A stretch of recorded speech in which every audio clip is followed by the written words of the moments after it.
ಯಾರಿಗೆ ಟಿಕೆಟ್ ಇದೆ, ಯಾರಿಗೆಲ್ಲ ಕೊಡ್ತಾರೆ, ಯಾರಿಗೆ ticket miss. B J P surprise ಕೊಡೋದ್ರಲ್ಲಿ ನಂಬರ್ 1. ಈ ಬಾರಿ ಕೆಲವರಿಗೆ ಸರ್ಪ್ರೈಸ್ ಟಿಕೆಟ್ ಆಶ್ಚರ್ಯ ಆಗುತ್ತೆ ಯಾರಿಗೆಲ್ಲ ಅಂತ. ಯಾರಿಗೆ? ಬನ್ಸೂರಿ ಸ್ವರಾಜ್, ಸುಷ್ಮಾ ಸ್ವರಾಜ್ ಅವರ ಮಗಳು ದೆಹಲಿಯಿಂದ ಸ್ಪರ್ಧೆ ಮಾಡ್ತಾರೆ. 7 ಲೋಕಸಭಾ ಕ್ಷೇತ್ರ ಇದೆ, ದೆಹಲಿಯಿಂದ ಸ್ಪರ್ಧೆ ಮಾಡ್ತಾರೆ. ಸುಷ್ಮಾ ಸ್ವರಾಜ್ ದೆಹಲಿ ಮುಖ್ಯಮಂತ್ರಿ ಕೂಡ ಆಗಿದ್ದರು. ರಾಜೀವ್ ಚಂದ್ರಶೇಖರ್ ಇಲ್ಲಿ ತನಕ ರಾಜ್ಯಸಭೆಗೆ ಆಯ್ಕೆ ಆಗ್ತಾಯಿದ್ರು, ಪಕ್ಷೇತರರಾಗಿ ಆಯ್ಕೆಯಾಗಿದ್ದರು, JDSನಿಂದ ಆಯ್ಕೆಯಾಗಿದ್ದರು. ಈ ಬಾರಿ BJPಗೆ ಜಾಯಿನ್ ಆದರು, ರಾಜ್ಯಸಭೆಗೆ ಆಯ್ಕೆಯಾದರು. ಈ ಬಾರಿ ರಾಜ್ಯಸಭೆಗೆ ಟಿಕೆಟ್ ಕೊಡಲಿಲ್ಲ. ಅವರನ್ನು ತಿರುವನಂತಪುರಕ್ಕೆ ಹಾಕಿದ್ದಾರೆ. ಬಹುಶಃ ಶಶಿ ತರೂರ್ ವಿರುದ್ಧ ಸ್ಪರ್ಧೆ ಮಾಡಬೇಕಾಗತ್ತೆ. ಆ್ಯಂಡ್ ಸುರೇಶ್ ಗೋಪಿಗೆ ಕಳೆದ ಬಾರಿ ಕೂಡ ಕೊಟ್ಟಿದ್ದರು, ತ್ರಿಶೂರಿಂದ ಸೋತಿದ್ರು.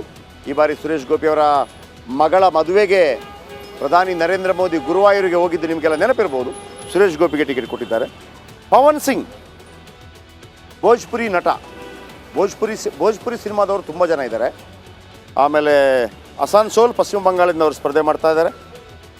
ಆಮೇಲೆ ಮತ್ತೊಬ್ಬರು ಹೈದರಾಬಾದ್ನ ನಟಿ ಮಾಧವಿ ಲತಾ, ಇವರಿಗೆ ಹೈದರಾಬಾದ್ನಿಂದ ಟಿಕೆಟ್ ನೀಡಲಾಗಿದೆ.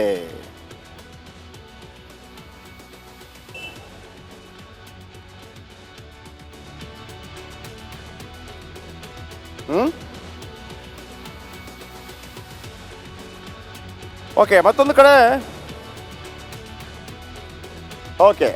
ಕರ್ನಾಟಕದಲ್ಲಿ ಏನು ಯಾರಿಗೂ ಅನೌನ್ಸ್ ಮಾಡಿಲ್ಲ. ಕರ್ನಾಟಕ ಸ್ವಲ್ಪ ಟೆನ್ಷನ್ ಶುರುವಾಗಿದೆ BJPಗೆ. ಆ ಟೆನ್ಷನ್ ಏನು? 28 ಲೋಕಸಭಾ ಕ್ಷೇತ್ರಗಳನ್ನು ಗೆಲ್ಲಬೇಕು ಅಂತ ಹೇಳ್ತಾರೆ.